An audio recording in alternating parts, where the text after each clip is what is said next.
con la conferencia Oración por la Sabiduría. En Primera de Reyes, capítulo 3, versículos del 3 al 15, encontramos estas palabras. Mas Salomón amó a Jehová, andando en los estatutos de su padre David. Solamente sacrificaba y quemaba incienso en los lugares altos. E iba el rey a Gabaón, porque aquel era el alto lugar principal, y sacrificaba allí. 1000 holocaustos sacrificaba Salomón sobre el altar. Y se le apareció Jehová a Salomón en Gabaón una noche en sueños. Y le dijo Dios: pide lo que quieras que yo te dé. Y Salomón dijo: tú hiciste gran misericordia a tu siervo David, mi padre, porque él anduvo delante de ti en verdad, en justicia y con rectitud de corazón para contigo. Y tú le has reservado esta tu gran misericordia, en que le diste hijo que se sentase en su trono, como sucede en este día. Ahora pues, Jehová Dios mío, tú me has puesto a mí, tu siervo, por rey en lugar de David, mi padre, y yo soy joven, y no sé cómo entrar ni salir. Y tu siervo está en medio de tu pueblo, al cual tú escogiste, un pueblo grande que no se puede contar ni numerar por su multitud. Da pues a tu siervo corazón entendido para juzgar a tu pueblo y para discernir entre lo bueno y lo malo. Porque ¿quién podrá gobernar tu pueblo tan grande? Y agradó delante del Señor que Salomón pidiese eso. Y le dijo Dios: porque has demandado esto, y no pediste para ti muchos días, ni muchas riquezas, ni pediste la vida de tus enemigos, sino que demandaste para ti inteligencia para oír juicio, he aquí lo he hecho conforme a tus palabras. He aquí que te he dado corazón sabio y entendido, tanto que no ha habido antes de ti otro como tú, ni después de ti se levantará otro como tú. Y aún también te he dado las cosas que no pediste, riquezas y gloria, de tal manera que entre los reyes ninguno haya como tú en todos tus días. Y si anduvieres en mis caminos, guardando mis estatutos y mis mandamientos, como anduvo David tu padre, yo alargaré tus días. No sé cuántos de ustedes estén conscientes de que cuando hablamos de sabiduría, no estamos nosotros refiriéndonos a la sabiduría que comúnmente, antes de que fuésemos cristianos, oíamos en el radio, en la televisión y en la escuela, cuando los maestros, o cuando te daban un título profesional, o cuando alguna persona tendría 3 o 4 doctorados en alguna disciplina académica, se le comenzaron a llamar: son personas sabias. En otras palabras, el mundo relaciona la sabiduría con tener mucho conocimiento. Si una persona tiene 4 profesiones, o una persona tiene un premio Nobel en literatura o en química o en física, se le clasifica como una persona sabia. Sin embargo, cuando venimos nosotros a la Biblia, encontramos que existe otra sabiduría, que es la sabiduría de Dios. Y esta sabiduría no se encuentra en este mundo. Esta sabiduría no se encuentra en este mundo. Por eso todas las cosas que Dios escogió se las reveló a los niños y avergonzó a los sabios y a los entendidos, para que Él pudiera glorificarse y no dejarle la jactancia y la arrogancia al ser humano de sus vastos conocimientos. Nosotros necesitamos actualmente personas sabias, pero no con la sabiduría ni con el cúmulo de conocimiento o de información o de data que necesitamos en la política, en la sociedad, en el área científica, en el área educacional o en el área de negocios. Déjenme darles a ustedes rápidamente un ejemplo de esta tremenda falta de sabiduría que actualmente estamos teniendo nosotros en muchos gobiernos. Nuestro gobierno actualmente, la Suprema Corte de Justicia, acaba de permitir el aborto, pero están en contra de la pena capital. Esto es absurdo totalmente desde el punto de vista de la sabiduría de Dios. Se permite matar a las criaturas dentro del vientre, pero no se permite que se les quite la vida a aquellos que le quitan la vida a sus semejantes a través de la tortura y a través del secuestro. Esto es absurdo totalmente. Es como cuando le dieron al terrorista número 1 del mundo el Premio Nobel de la Paz, a Yasser Arafat. Es increíble lo que el mundo hace, pero nosotros les llamamos sabios cuando las decisiones que están tomando son absurdas, irracionales y casi podríamos atrevernos a decir que rayan en la insanidad mental. La Academia de Psiquiatría de Los Ángeles, California, ya no sabe qué cosa es normal y qué es anormal. Por ejemplo, ya es normal, se está clasificando como normal que una persona que tenga 30, 40 años de edad y que esté casada, es normal que tenga un amante. Y así lo calificaron. Es que es normal para el varón que sea infiel a su esposa. Normal desde tu punto de vista, pero no desde el punto de Dios. Nos damos cuenta pues de que ya lo normal no es normal. Y que el mundo ya no sabe clasificar lo que es normal, a quién darle premio Nobel, qué dictámenes pueden surgir de una Corte Suprema de Justicia. Estamos en un mundo de absurdos, en un mundo donde la locura está prevaleciendo.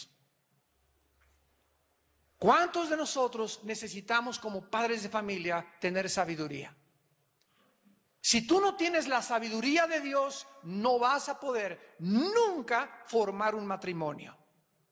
Porque vas a pedirle consejo a la doctora Corazón, al psicólogo, a tu suegra, al psiquiatra, etcétera, etcétera. Y el matrimonio es una institución divina que no fue establecida por ningún hombre. Es el primer fundamento que Dios estableció para que una nación pudiera crecer y desarrollarse social y emocionalmente estable y saludable para el beneficio de sus ciudadanos.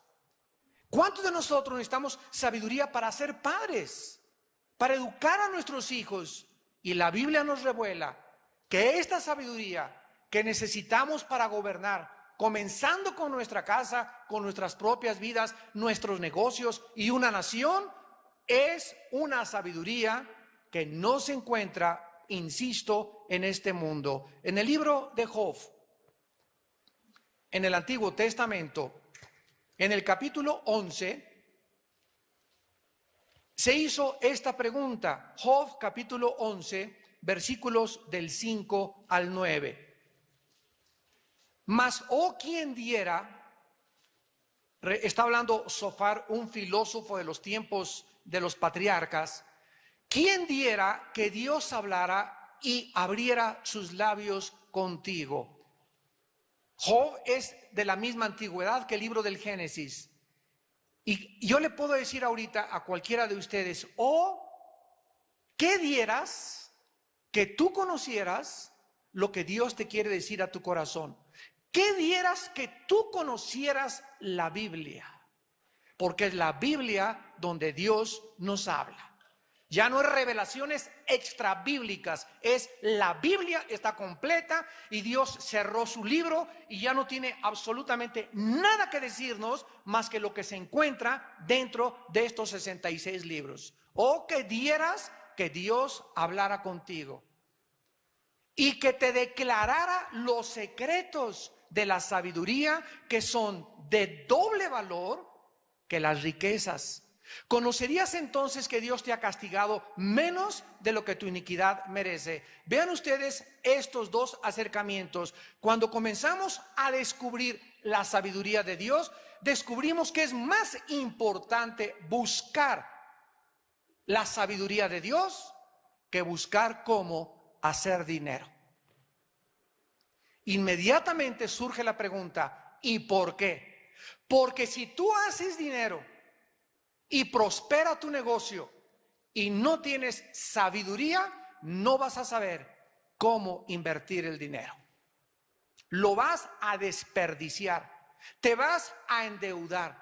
Vas a tener 100,000 pesos de sueldo y van a subir a 200,000, y no importa el sueldo que tengas, nunca estarás satisfecho, porque para poder manejar el dinero necesitamos sabiduría.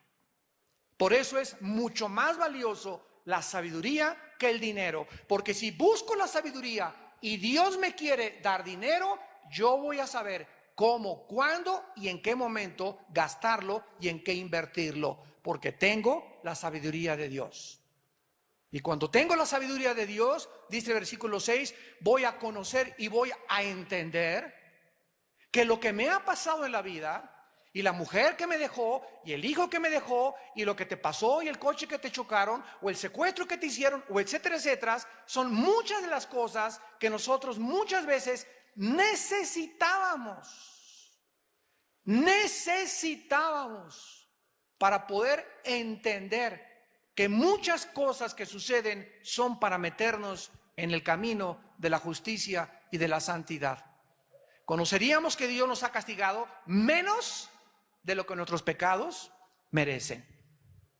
En el capítulo 12 de Job, dice el versículo 13, capítulo 12, versículo 13, con Dios está la sabiduría y el poder. Suyo es el consejo y la inteligencia. Si Él derriba, no hay quien edifique. Encerrará al hombre y no habrá quien le abra.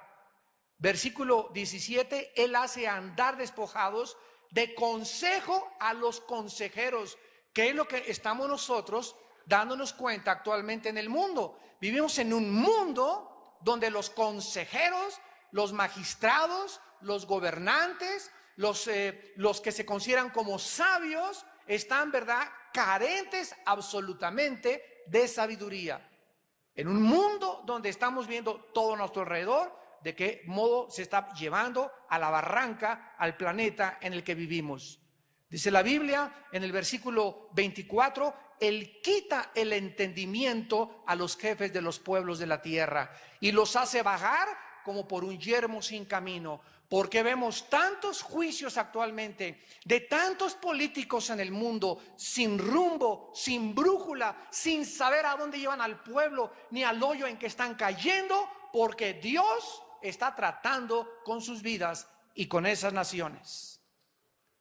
Y la mayor parte de las veces, cuando cayeron los juicios de Dios sobre Israel, inmediatamente Dios usó a naciones como Babilonia, como Asiria, como a los griegos y como a los romanos, para que vinieran y cautivaran y se llevaran presos a aquellos que se llamaban el pueblo de Dios.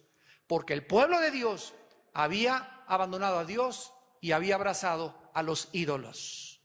Y actualmente creemos nosotros que un ídolo es una imagen solamente delante de la cual ya no te postras porque ya eres cristiano.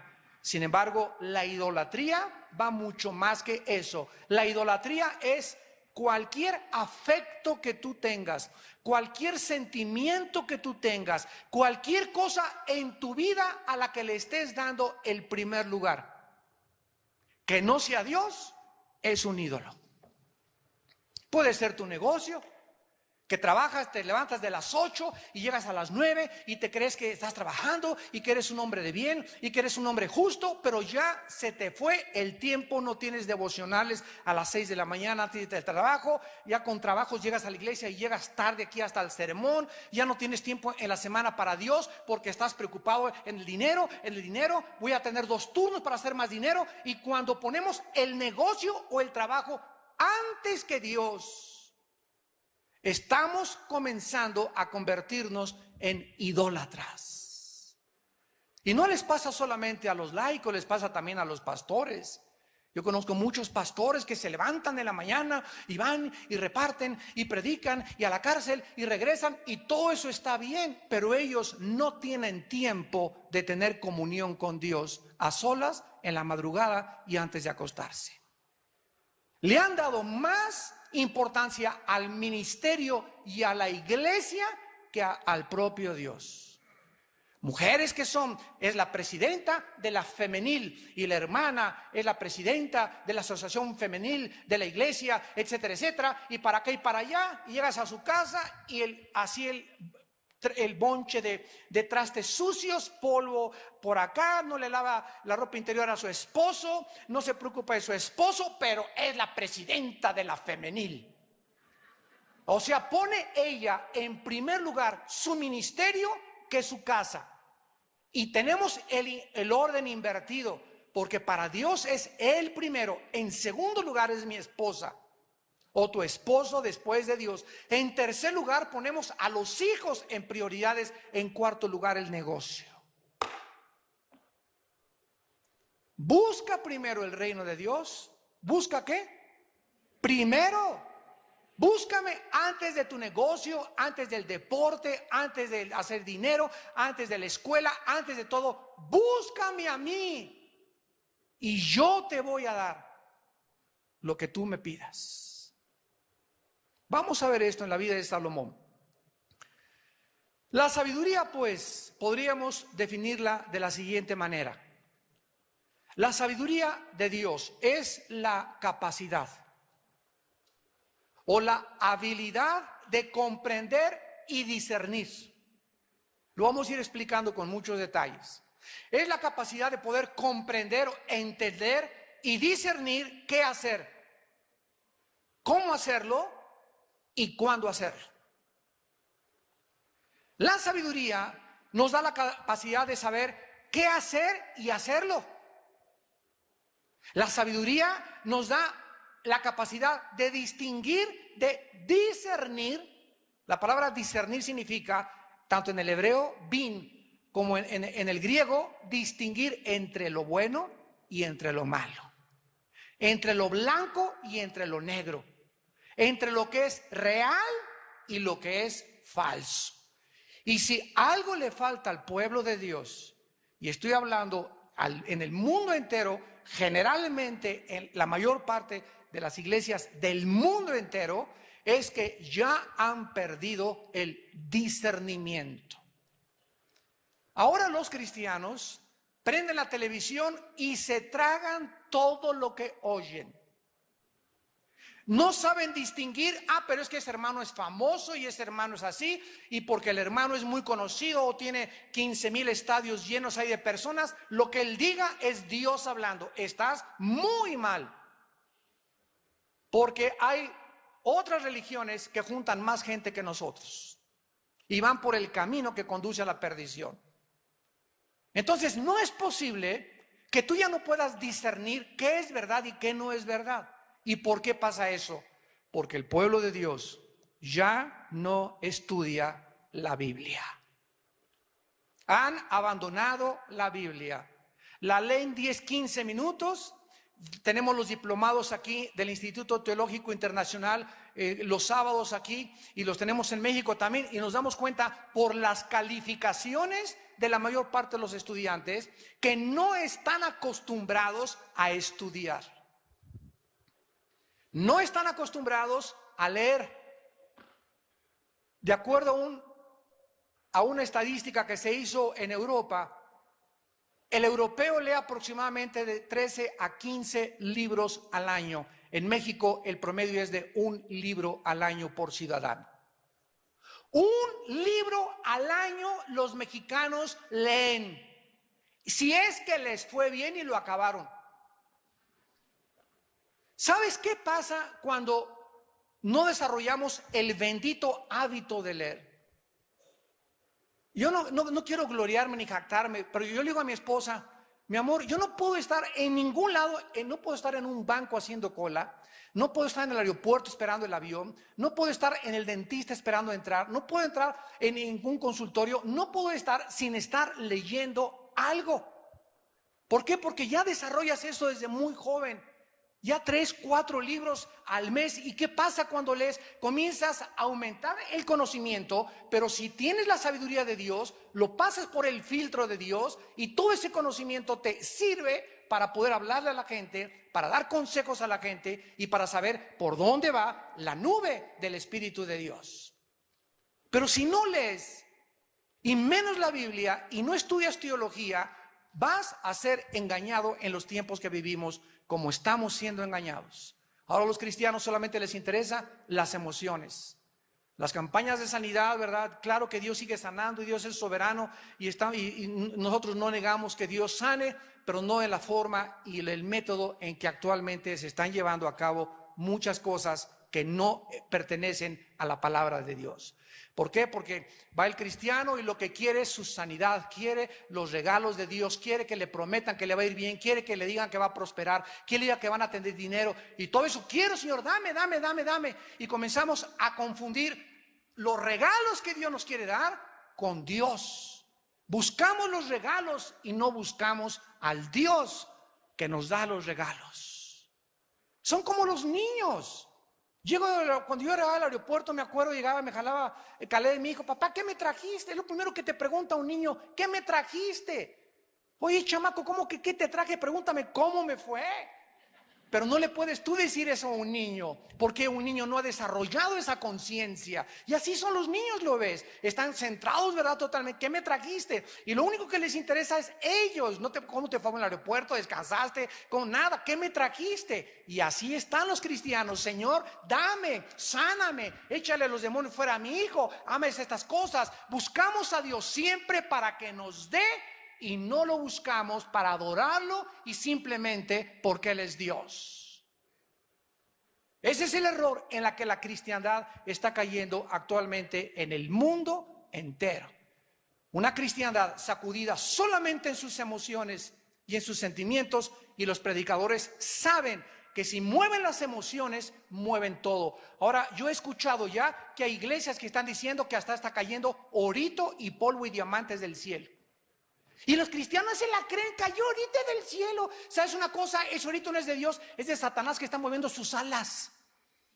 Él fue criado con todas las piedras preciosas, Ezequiel 28, y tal vez ahorita está haciéndoles así para engañar a los cristianos. ¿Y qué vas a hacer con ese polvito? Están cayendo versículos de la Biblia mejor. ¿Para qué quieres ese polvito y esas piedras preciosas? Bueno, estamos en un tiempo de tanto engaño y de tanta distorsión y de tantas herejías. Como escuché el otro día también a una persona que dijo que invitaba a los ángeles a su iglesia para que les ministrara el Espíritu Santo.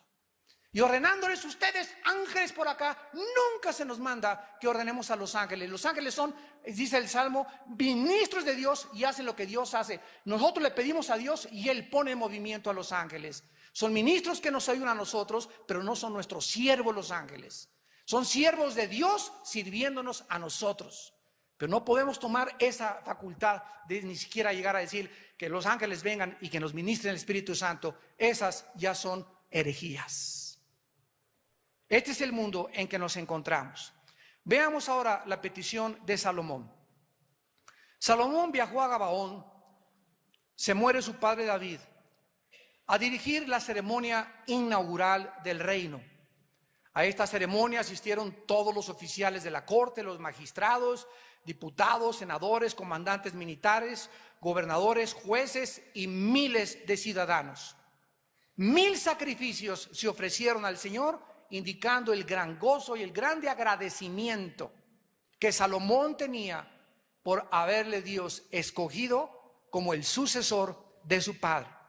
El tabernáculo se encontraba localizado en Gabaón. Bueno, más bien no habían hecho todavía un templo, por lo que iban a Gabaón, en un lugar muy elevado, a ofrecer sacrificios.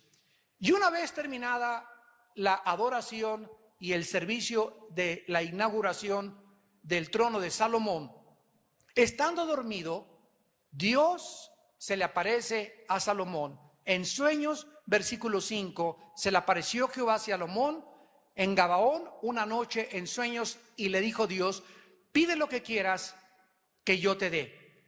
En este momento vemos nosotros que, estando dormido, Dios le dice a Salomón: pídeme lo que quieras. Pero Salomón, en lugar de hacerle una petición inmediata, reconoce, antes de pedirle cualquier cosa, antes de lanzarse, reconoce antes dos cosas importantes, mostrándonos Dios que es importante acercarnos a Él cuando queremos orar con ese espíritu de agradecimiento y de humildad en nuestro corazón. Dice el versículo 6 que Salomón, antes de pedirle nada a Dios, reconoce dos cosas. Salomón le contesta y le dice a Dios: tú hiciste gran misericordia a tu siervo David mi padre, porque él anduvo delante de ti en verdad, en justicia y con rectitud de corazón para contigo. Y tú le has reservado tu gran misericordia, en que le diste hijo que se sentara en su trono, como sucede en este día. Dios inmediatamente escucha lo que Salomón reconoce. Número uno, que él estaba sumamente agradecido, profundamente tocado por saber que había tenido un padre como el que Dios le había dado, el rey David. Y en segundo lugar, él le da gracias a Dios porque él era el hijo de todos los hijos que David tuvo. Él había sido el hijo a quien el Espíritu Santo había escogido para que fuera el sucesor del trono de su padre. No Absalón, que quiso tomar el trono a través de una rebelión contra su padre. No Adonías, que levantó una rebelión contra su padre para querer usurpar el poder y el trono de la iglesia. No eran ellos los escogidos de Dios, era Salomón, a quien Dios había escogido por su humildad y por su carácter de mansedumbre. Salomón sabía que a él se le había dado el privilegio de reinar por la gracia de Dios. Y vamos ahora, a continuación, a tomar la oración de Salomón como un ejemplo de lo que es el arte de orar.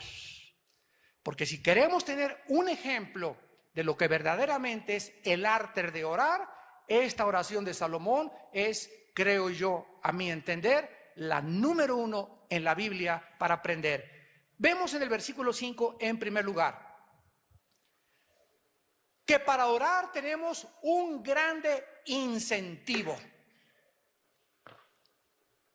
Lo que nos motiva a orar y lo que nos lleva a orar es la grande generosidad de nuestro Padre Celestial.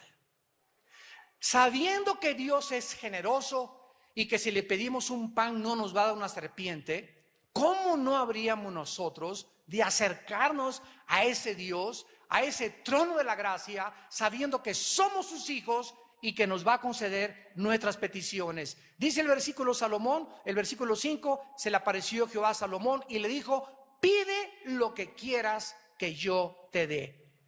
Aun cuando nosotros no somos reyes, amados santos de Dios, y aun cuando nosotros no tenemos el mismo nivel de responsabilidad que tenía Salomón, ¿no es acaso el Dios de Salomón el Dios al que nosotros nos acercamos todos los días? ¿Qué nos dice Santiago capítulo 1 versículo 5 del Nuevo Testamento? ¿Alguno de ustedes carece de sabiduría? Pídamela. Dios en el Nuevo Testamento nos hace la misma invitación. Si tú sientes que no tienes sabiduría y le dices: Señor, yo no sé realmente, no sé, a mi vieja ni la voy a entender. Y como decía mi abuelo, ni busques entenderlas. Ámala solamente. Entonces no estés tratando, ¿verdad? Dame sabiduría para entender a mi esposa. Te va a costar Dios, no la vas a entender. Yo te he mandado solamente no que la entiendas, sino que la ames. Entonces dices: Padre Santo, dame sabiduría para amar a mi esposa. ¿Por qué le pides eso a Dios? Porque conoces que en Efesios 5 se nos dice: maridos, amen a vuestra mujer. Señor, dame sabiduría para educar a mis hijos, para que no los eduque a puros garrotazos, pero que tampoco sea un sentimental, que les perdone todo y que sean hijos y que crezcan consentidos. Entonces dame la sabiduría para usar la vara y el amor. Y para ese equilibrio de usar la vara y el amor necesitamos la sabiduría de Dios. Señor, tengo una empresa, tengo una taquería que voy a poner. Dame sabiduría, Señor, para saber en dónde ponerla, cuándo ponerla, a cómo cobrar los tacos, qué hacer con ese dinero, cuánto guardar, en qué voy a invertir, etcétera, etcétera. Para todo eso necesitamos la sabiduría de Dios.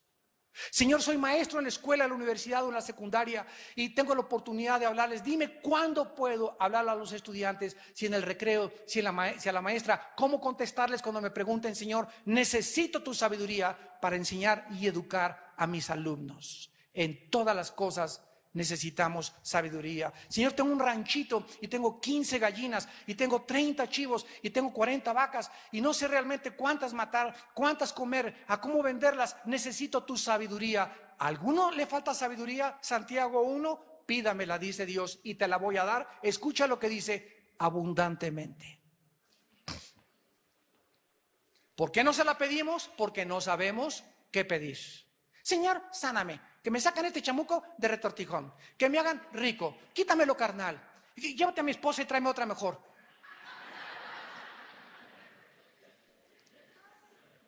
¿No es acaso el mismo Dios de Salomón el que nos dice en Mateo 6:33, busca primero el reino de Dios y su justicia y todas las demás? ¿Qué involucra todas las demás? La colegiatura de mis hijos, la renta, la letra de mi coche, para tener vacaciones. Déjame eso a mí, dice el Señor. No te andes afanando de tu vida y te levantas y sudas y negocios y esto y el otro, y me estás dejando a mí cada vez más lejos, cuando soy yo el que te doy la salud, yo soy el que te da el dinero, yo soy el que te da las riquezas, yo soy el que te voy a prosperar. No tus amistades, no el gobernador, no tu compadre, no los negocios, soy yo, dice Dios.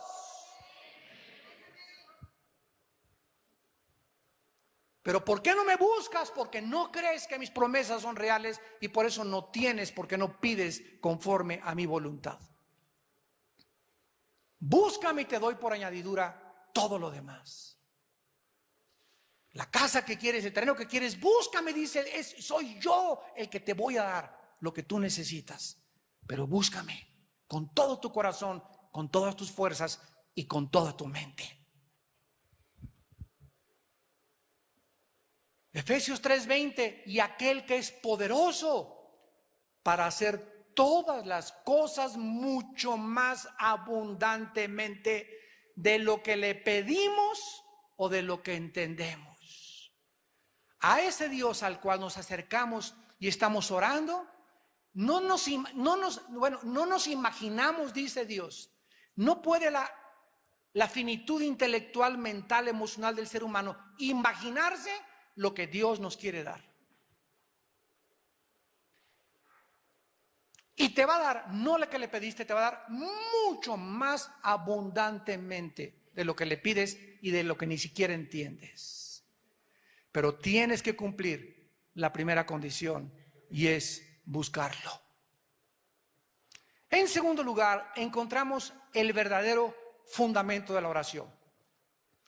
Ya vimos que la principal motivación de Dios es la generosidad de Dios. Nada, sabiendo que al que me acerco me va a responder, voy a orar y voy a aumentar mis minutos y mis horas de oración. En segundo lugar, tenemos un fundamento tremendo en la oración, que es la fidelidad de Dios. Versículos del 6 al 8. Salomón le recuerda a Dios, como ya vimos, que fue fiel con su padre, agradecido porque lo ponga en el trono.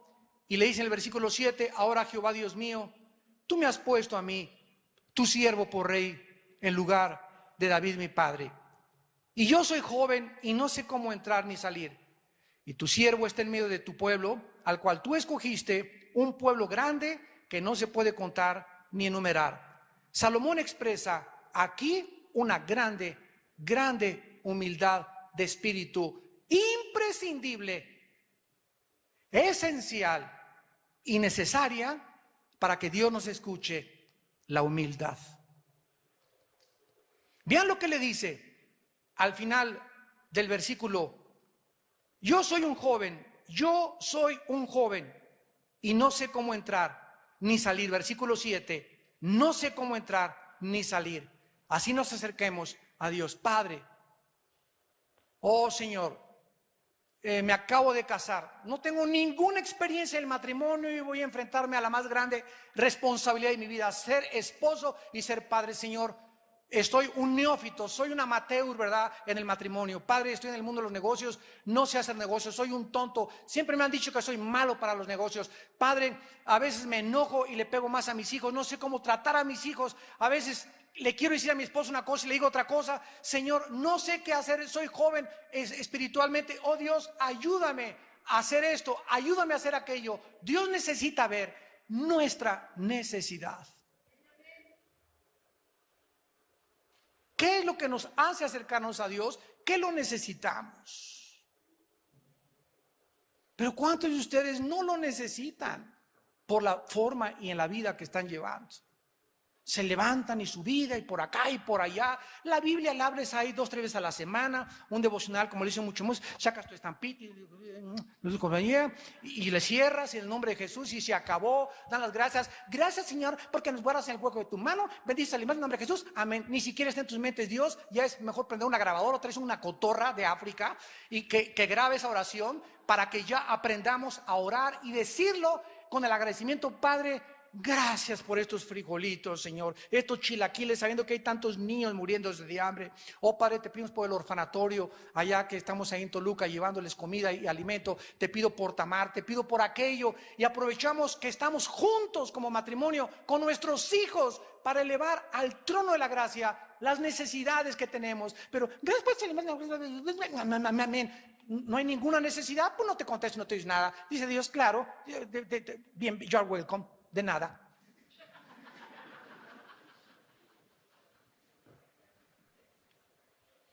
Salomón está bajo un intenso sentimiento de falta de capacidad. Salomón se encuentra consciente de su grande debilidad intelectual y espiritual y su inadecuidad para gobernar al pueblo de Dios.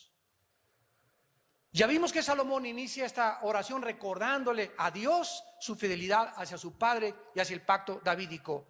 ¿Por qué? Porque Dios es fiel. Él ha cumplido todas las cosas que dijo en el Antiguo Testamento. No hay una sola palabra, una sola promesa que haya caído en tierra. Y me acerco a Dios porque yo sé que si yo le pido a Dios conforme a su voluntad, su fidelidad es mi confianza para tener la seguridad de que Dios me va a contestar. En 2 Corintios, en el Nuevo Testamento, capítulo 1, versículo 20, 2 Corintios 1:20, dice la Biblia: todas las promesas de Dios son en Él sí. Sí, lo que tú me pidas es sí, nunca te va a decir Dios no. Y en Él amén, amén, amén, por medio de nosotros, para la gloria de Dios. Pero tenemos que acercarnos a Él con las condiciones en las que Salomón se acercó. Dice en Hebreos capítulo 6, versículos 17 al 20, en uno de los pasajes más profundos teológicamente acerca de la oración y de la fidelidad de Dios. Hebreos 6, 17 al 20, por lo cual queriendo Dios mostrar. ¿Qué quería Dios? Mostrar. Enseñarnos más abundantemente a quienes, a los herederos de la promesa que somos nosotros. Dios queriendo mostrarnos que van mucho más allá sus respuestas a nosotros, sus herederos. Dice la Biblia, entonces interpuso la promesa de la inmutabilidad de su consejo. O sea, lo que ha salido de los labios de Dios no puede ser cambiado. Eso significa la palabra inmutable, que no puede cambiar. Interpuso juramento. ¿Se imaginan ustedes que Dios te diga te juro? Nosotros le decimos te lo juro por mi mamacita. O te lo juro, y siempre porque metemos a la mamá, o te lo juro por Dios, y eso está prohibido en la Biblia. Que ningún cristiano jamás diga te lo juro por Dios. ¿Por qué estamos apelando a la mamá? Porque es el símbolo, el más grande respeto para nosotros, y Dios, que es el supremo símbolo de la autoridad. Entonces, cuando decimos te lo juro por Diosito, estamos diciendo por lo más grande que existe, te lo juro, para que la persona nos pueda creer. Ahora, cuando Dios dice que Él jura por Él,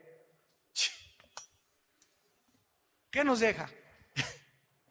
No nos deja sin armas totalmente. O sea, cuando Él dice, por ejemplo, yo te juro, dice en Hebreos 4, yo te juro que si tú confías en mí vas a descansar, pero también te juro. Así como te juro bendecirte, te juro que las maldiciones te seguirán en tu vida. Porque sus palabras no pueden caer a la tierra. Te juro que si tú me buscas en las mañanas, como dice el Salmo 5:3, de mañana te buscaré. Todos los hombres de Dios se levantaban temprano, todas las mujeres de Dios, todos aquellos le daban lo primero a Dios cuando está la mente más fresca, más clara, a las 5:30, a las 6, una hora antes de irme a trabajo, antes de vestirme, buscar a Dios. Si yo le doy a Dios ese tiempo que Él requiere de mi vida, Dios dice, te juro que prosperarás en todas las cosas y todas las cosas te saldrán bien.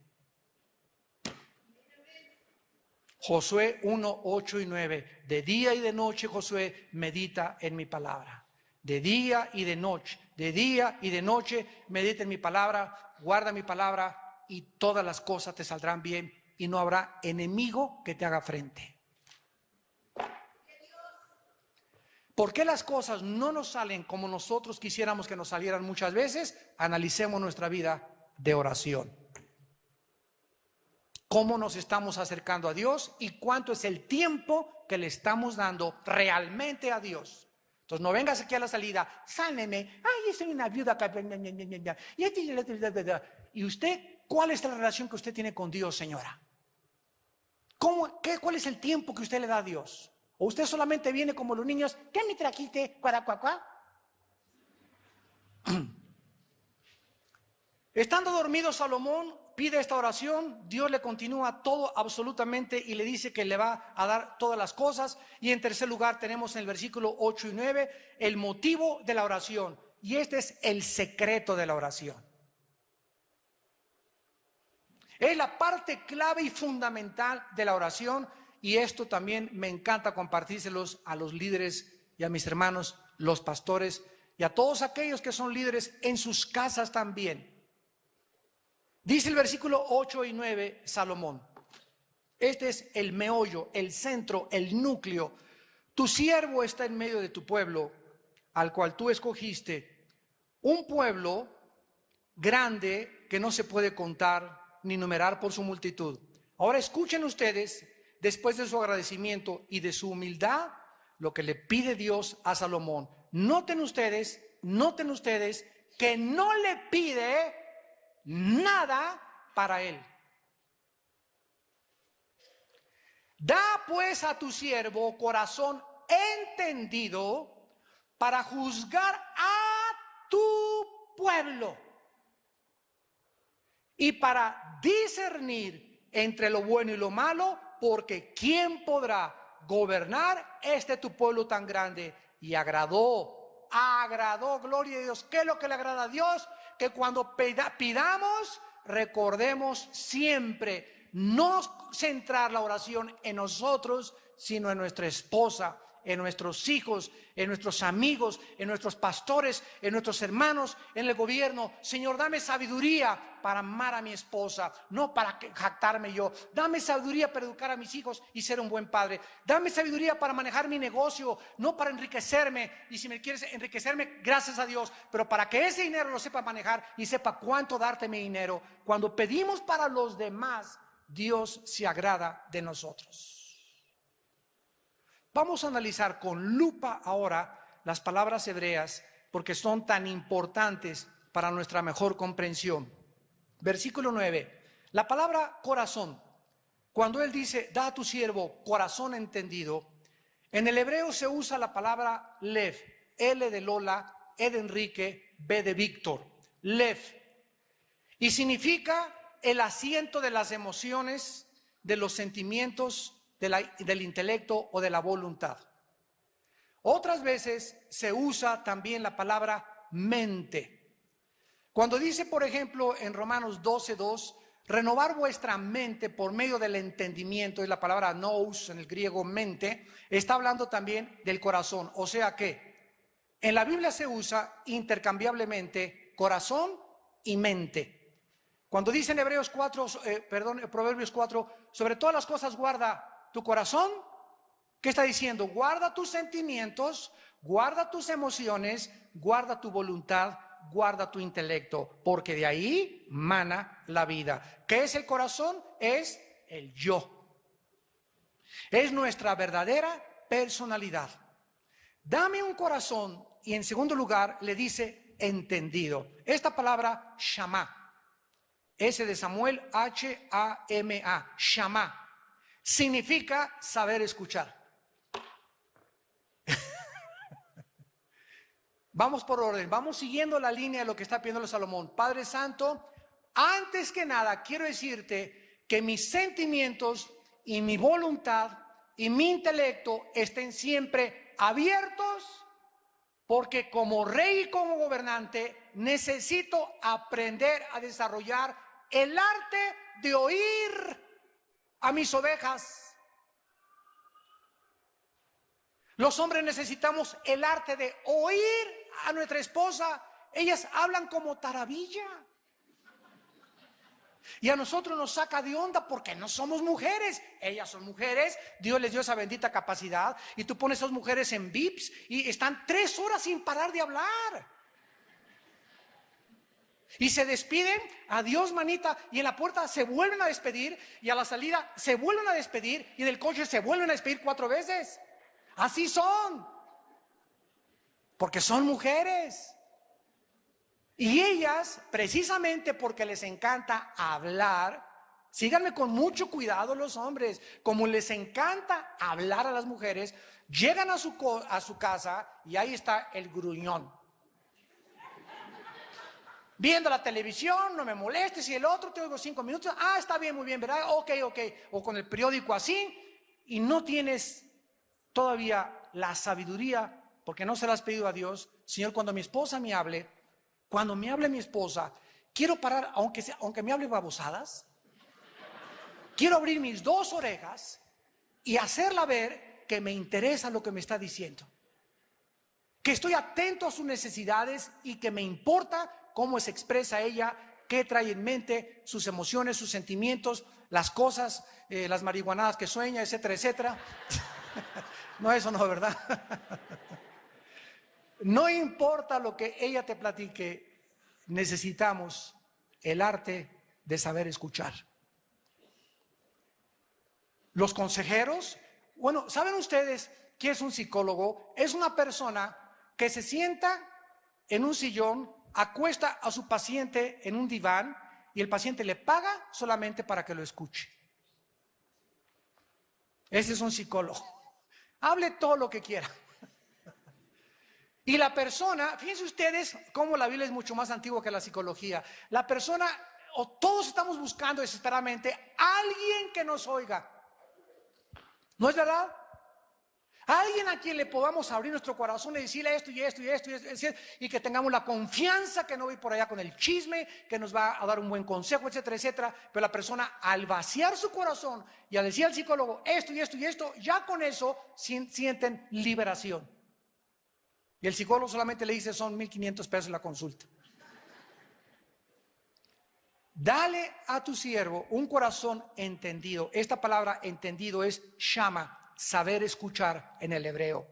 Y ahora le dice Salomón: para juzgar a tu pueblo y para discernir entre lo bueno y lo malo. Escúchenme ahora, legisladores y magistrados. La palabra juzgar es interesantísima porque la Biblia es más antigua que el derecho romano.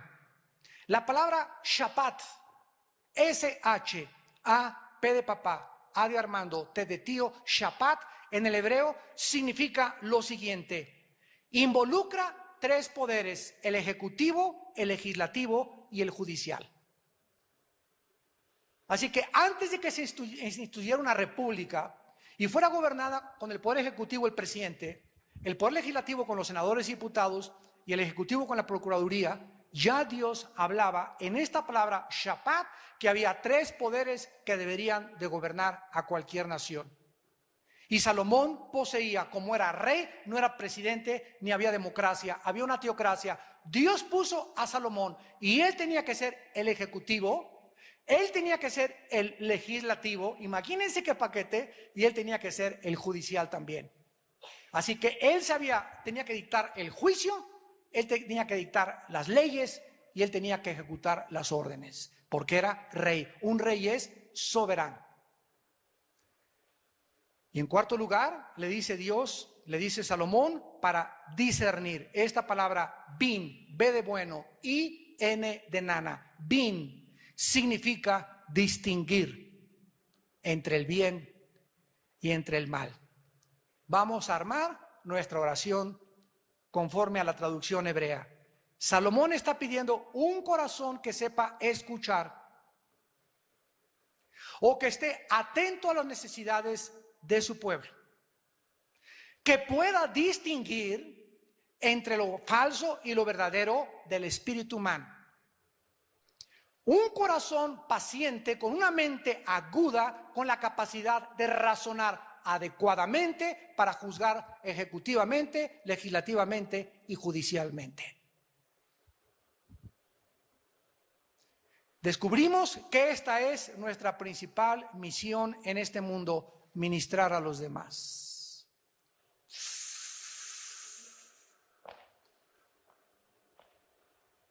Es precioso cuando Pablo cae y traiciona a Cristo, negándolo 3 veces, amargado Pablo, llorando y llore y llore y llore.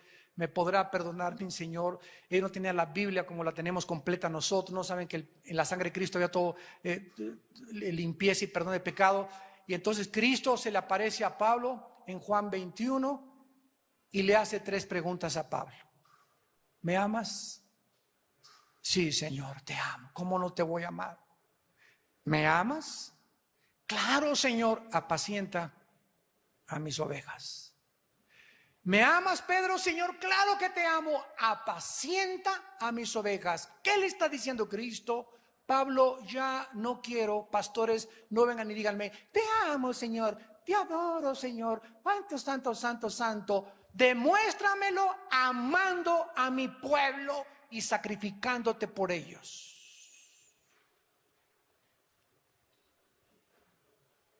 Señor, te pido que ama a tu esposa y sacrifícate por ella, por tus hijos. Busca a alguien a quien compartirle tu vida. Deja de pensar ya en ti mismo y en tus propios intereses y ven y sírveme a mí. Y el que me sirva, sirva a los demás. Ahí se encuentra el secreto de la grandeza espiritual, en servir a los demás. Y para terminar, cuando una persona, escucha mucho cuidado, cuando una persona reconoce que esto viene de Dios, la persona se somete a la autoridad. Cuando una mujer sabe que su esposo ha sido puesto como cabeza de su hogar, la mujer se somete a su esposo porque es la sabiduría de Dios. Ella no se pone a razonar, no es justo, es injusto. Ella no razona eso, ella solamente dice, te obedezco por fe porque tú lo dijiste y tú eres fiel. 1 Pedro 3, las mujeres casadas con mujeres incrédulos no lo van a ganar predicándoles, lo van a ganar sin palabra, con su conducta afable, pura y apacible. Entonces la mujer acepta eso y se somete al marido. El marido comienza a amar a su esposa y el marido, y al contrario, si el marido no es una mujer que se someta, es que yo no voy a esperar a que se someta, yo la voy a amar, se someta o no se someta, porque eso me mandó Dios. Si ella no se quiere someter, es su problema. Si tu esposo es injusto, es su problema. Tú sométete, hagamos lo que nos corresponde y no estemos buscando, como en todas las consejerías, llega Chencho y llega Chencha, es que mi esposa no se somete, ese es el alegato de Chencho, y llega Chencha, mi marido no me ama. Y a ver, sácalos de ahí. Los dos aventándose la pelota de ping pong. Cuando vemos de regresar y el consejero le dice, no me digas lo que hace el otro, tú estás haciendo lo que Dios te manda, tú estás amando a tu mujer. No, ¿cómo quiere que le ame si no se somete? Ah, ahí está, tú estás pidiendo condiciones a Dios. Señor, mira, si se somete Chencha, hasta un ramo de rosa le compro, pero que se me hinque y que me lave los pies. Y sabes que estás muy equivocado. Y es cuando equivocamos y tergiversamos la autoridad de Dios. En el gobierno la autoridad es el gobierno, en el gobierno civil. En la familia es el padre y en la iglesia es el pastor. Y cuando nosotros nos sometemos a esas 3 instituciones de autoridad que Dios ha establecido para el beneficio de nosotros, comenzamos nosotros a ser bendecidos por Dios. Y finalmente, démosle gracias a Dios de que esta petición le agradó a Dios. Y Dios le dio a Salomón lo que no le pidió: salud, riquezas, venganza de los enemigos, inteligencia, y le dio más sabiduría, que después de Cristo no ha existido ni existe ninguna otra persona, ni Salomón, ni Sócrates, ni Sófocles, ni Demóstenes, ni Aristóteles, ni Nietzsche, ni los filósofos ateos. No hay nadie en la historia humana que haya tenido tanta sabiduría como la de Salomón. ¿Quieres tener la sabiduría de Salomón? Escucha mi último consejo: lee todos los días el libro de Proverbios. Son 31 capítulos. Hoy estamos a 7 o a 5, estamos a 7 de septiembre. Hoy me toca el capítulo 7 de Proverbios. Me levanto y leo, y ahí se encuentra en el libro de Proverbios la sabiduría encapsulada que Dios le dio a Salomón. En cada proverbio se encuentra tanta sabiduría comprimida que si tú la digieres y la masticas, no te imaginas, memorizando 2 o 3 versículos de Proverbios todos los días, cómo va a expandirse tu mente y a comprender que si Él murió por nosotros, ¿cómo no nos dará todas las cosas si nosotros se las pedimos? Gracias, Señor, por tu palabra en esta mañana. Oh, Señor, queremos unirnos a este ejemplo que nos has dejado de tu hijo Salomón. Te pedimos que nos des un corazón entendido, Señor. Que nuestras facultades del alma estén abiertas para saber escuchar a la gente. No solamente como pastores, sino también como padres de familia. Que escuchemos a nuestros empleados. El gobierno tiene el derecho de escuchar al pueblo, los padres a los hijos, los pastores a las ovejas. Danos un corazón que sepa escuchar a los demás. Danos un corazón para poder juzgar, Señor. Discernir entre lo bueno y lo malo, para saber distinguir los espíritus, porque no todo espíritu es de Dios. Porque ¿quién es suficiente para vivir sin ti? Oh Dios, te necesitamos inmensa y profundamente en nuestra vida, para que nos ayudes con la sabiduría que tú nos das a vivir para los demás. Guárdanos en el nombre de Jesús. Amén.